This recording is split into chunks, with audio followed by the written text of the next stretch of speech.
Welcome today to our series CESI Insights, the impact of coronavirus. Today I have the great pleasure and honor to welcome the CEO of the European Policy Center here in Brussels, a very famous and renowned think tank. And Fabian is also the chief economist. I think that is quite important in the context of the short interview we will now have. Fabian, in a very short summary, what will be the social and economic consequences of the crisis? I think this is very difficult to say. We are still at the beginning of this crisis. We know that, of course, there are already a number of social and economic consequences, which are directly linked also to the development of the pandemic itself. We need to see how quickly we will get out of lockdown, what will happen in those countries which are now starting to loosen some of the restrictions.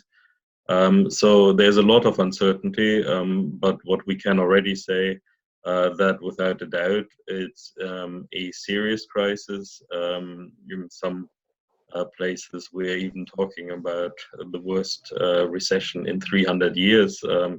That shows something about the scale of what we are facing.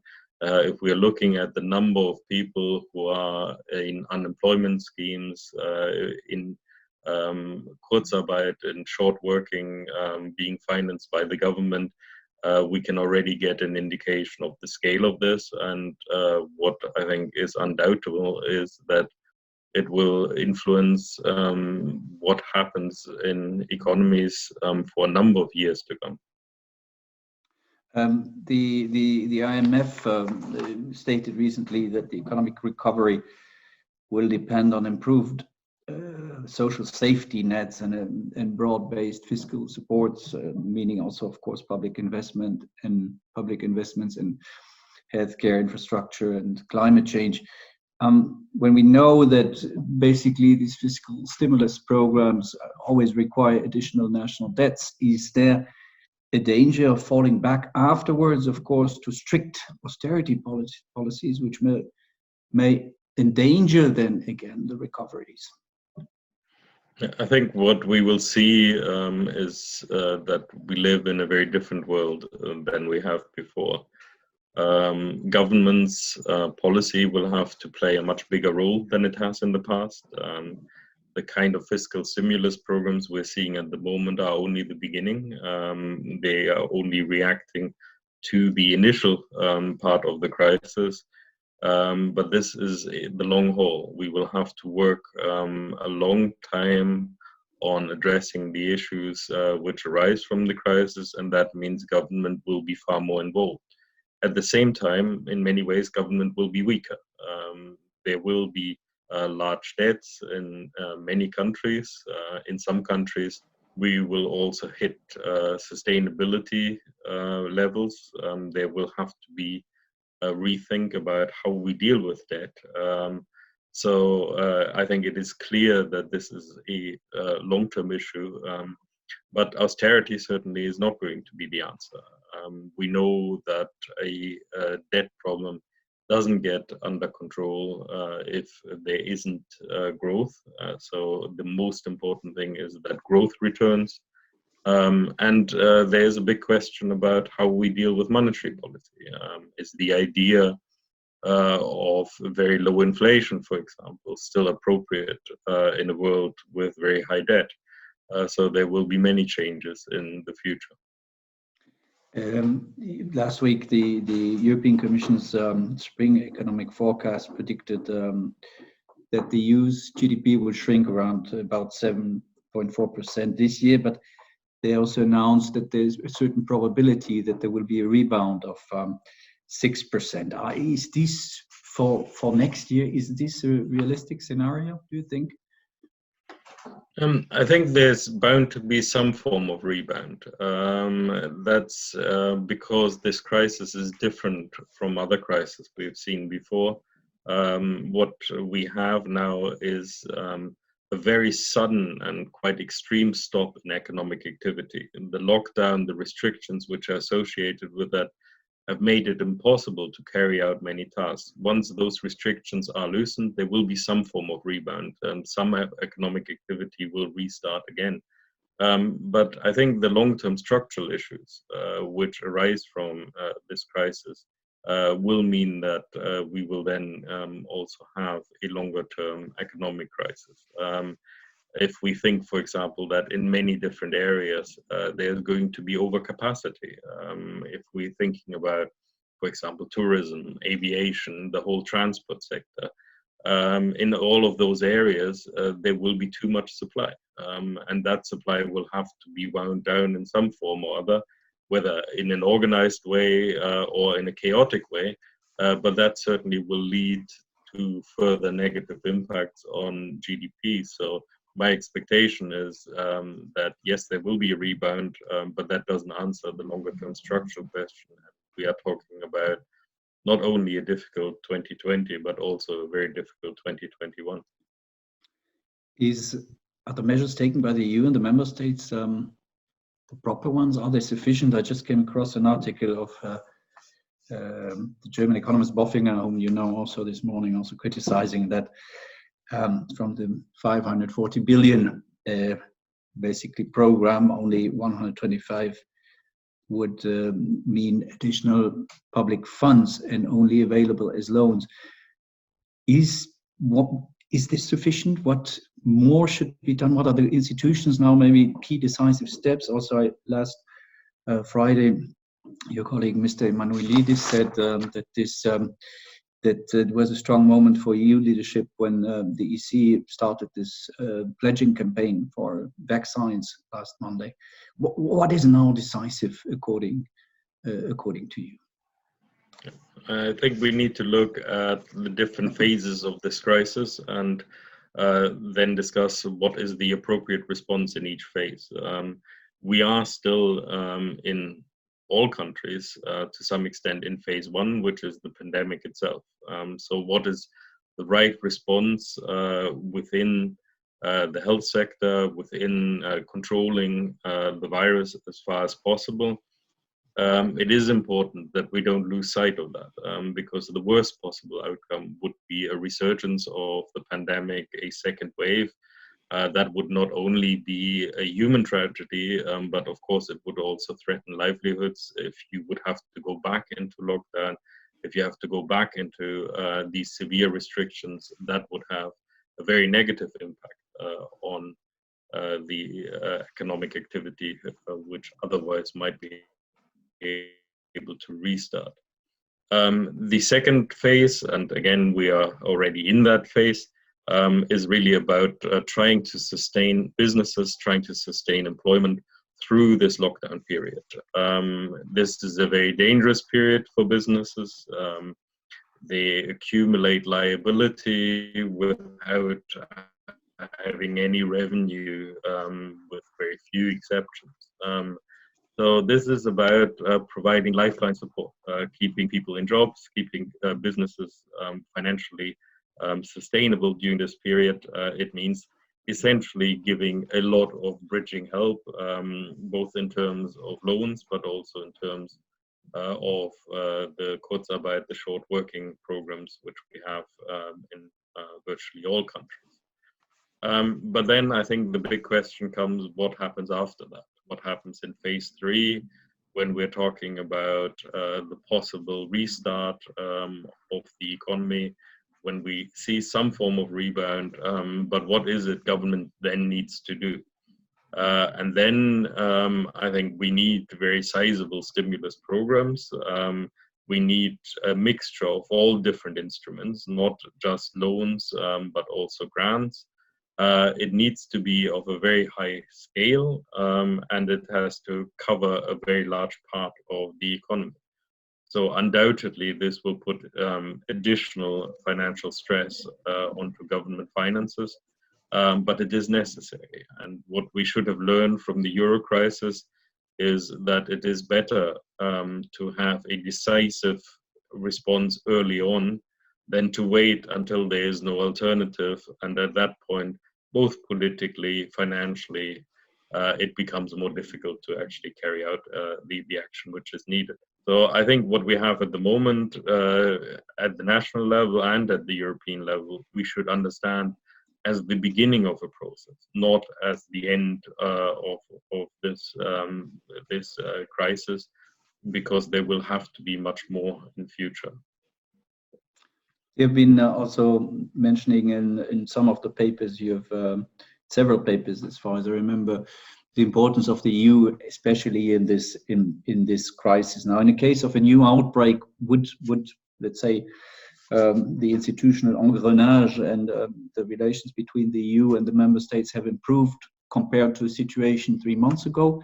In case of a new outbreak, would there be a more decisive taking of action, because the EU seemed a little bit sluggish at the beginning, and the member states basically reacted very quickly, but only at first and foremost at national level. Do you think the EU and the member states have learned something of very important things in the past 2-3 months?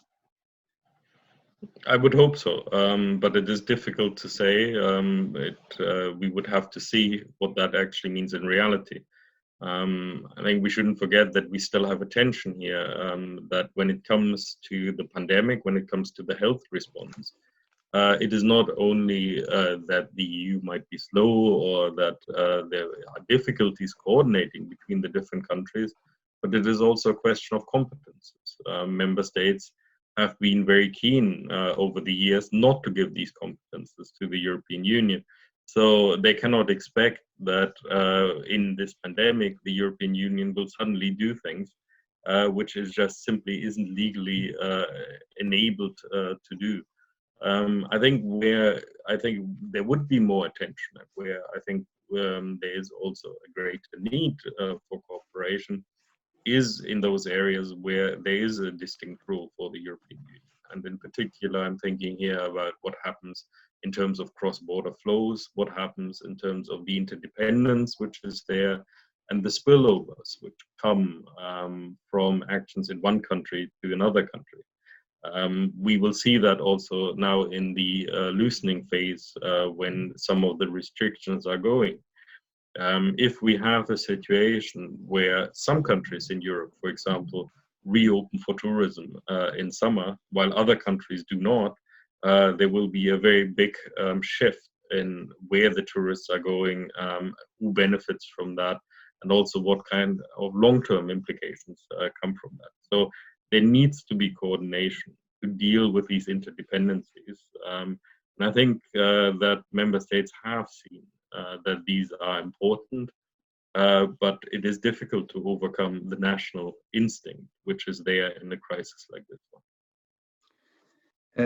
I mentioned the EU at the beginning, slightly sluggish responses, and also in terms of public relations, I would say devastating impression for, e.g., for instance, the Italians,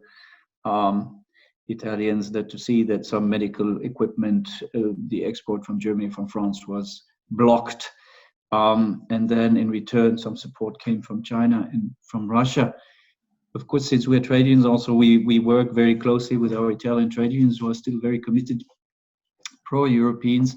But what is for you, what would be the key messages to workers, but also to citizens, what the clear advantage of the European Union is, and why a country, let's take Italy, despite all the unfortunate circumstances which have happened in the past, is still so much better within the, I would say, the European Union family than if it was standing outside of it? It's a very difficult question, because it requires us to know what the situation would be like without the European Union. But I think what we can see is when we compare the situation in Europe to what happened in the rest of the world, that yes, the European Union did not react fast enough. Yes, there was not enough initial signs of solidarity across the borders. But when we look across the world, it actually is worse in other places. What we have seen is that some countries, for example, have gone out and very aggressively procured medical equipment, medical protection, without any consideration of what impact that has on other countries. We've seen my country first coming back as a very strong instinct. And while we did have problems at the policy level, I think one of the remarkable things, and I think this is something which is to the credit not of politicians, but to the credit of individuals, of workers within the European Union, is at the face-to-face level, at the core phase of this. There were many acts of solidarity which were quite remarkable, that health systems were taking in victims of a pandemic from other countries, that equipment was sent across borders, and that, yes, in the end, we kept the borders open for at least essential equipment. These are important steps. They weren't as highly publicized, and it's understandable because the failures which were there should also be highlighted, but we should also see that personal solidarity which was there, and I believe that this will also be driving the response in Europe. I think it's interesting, for example, that in places like the Netherlands and Germany, we have a very different debate now than we had during the Euro crisis. There are many people, also people who in the past were opposed to solidarity measures for Southern Europe, were saying this is different. This crisis will require a different response. But in the end, we have to prove it. We have to show that this is what Europe will do. We have to show that the support is there, that the solidarity is there. Then we can also convince citizens, then we can convince workers that the European Union is a positive force in this. Yeah, I mean, we also within our CESI family is very strongly, as I said, committed to the values of the European Union. As I said earlier, I'm still surprised, very positively surprised, and very often also moved by this, by our trade unions who are extremely still deep, despite this crisis, despite the shortcomings which we spoke about, are absolutely convinced that they are best off within this European Union family. Fabian, just a short excursus to the constitutional German Federal Constitutional Court's judgment on the ECB's bond purchasing program. I commented myself that it was a superb line of argumentation, and it was absolutely not helpful in this very moment. How do you see it? How do you perceive it? How will it have immediate or maybe more longer term consequences? I would classify what the German Constitutional Court did as a form of German exceptionalism, which questions the rule of law within the European Union. And that is very serious. I think there would have been an outcry in Germany if this had been somewhere else. And I think Germany needs to look very long and hard at itself in terms of how committed Germany really is to the European Union. Because in the end, the European Union has to function as a single legal order. Of course, it is absolutely right that the Constitutional Court in the past has asked for more scrutiny, has asked that there is the political backing behind some of the actions which are taken at the European level. But to question the whole legal order of the European Union is an outrage, and it is something which no constitutional court in the European Union should do.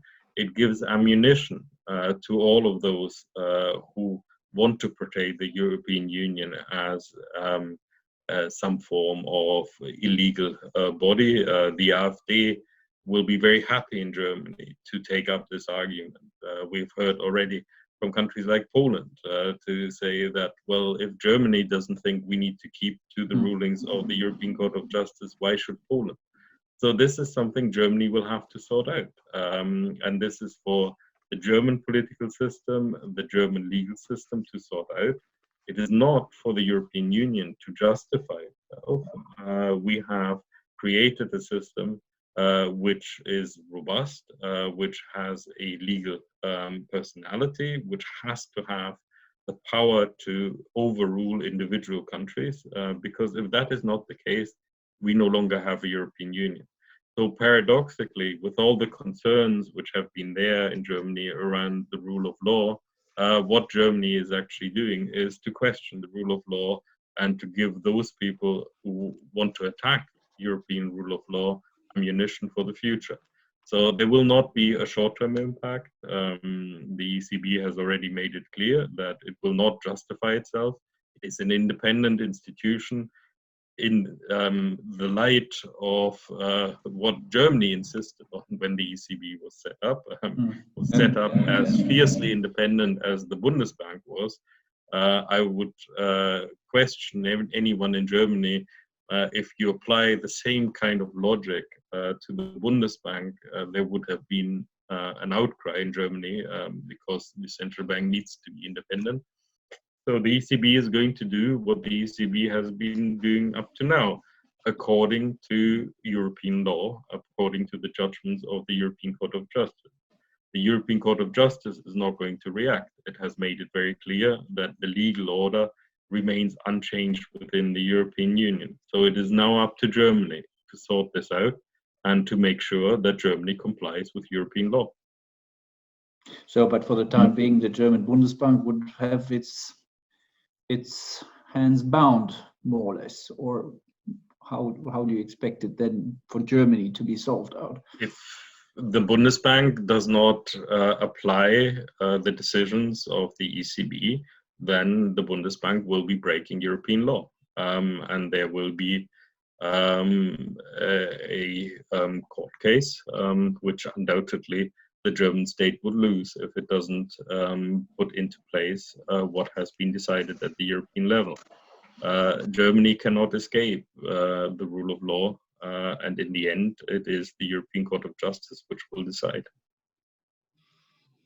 Fabian, interesting, challenging, and sometimes worrying or scaring times. Thank you very much for having been with us. Maybe a final message to the CESI community from your side? I think what we are already seeing, not only in the healthcare sector, but across the board, is actually how important public services are. And public services, the safety net which is there, but also the distributional impact public services have, will be very important in the future. So while there will be more challenges, governments will have fiscal problems, but I think on the other hand, we need to also see that public services are crucial to addressing some of the long-term challenges we have here. So I think there is certainly a big role for the CESI members in terms of addressing this crisis. Fabian, thank you very much. Take care of yourself and your family, and hope to see you soon in person. It's really fun to be on Zoom, but sometimes being in person is even better. Indeed. Meeting in person, yeah? Thank you. Take care. Bye. Bye.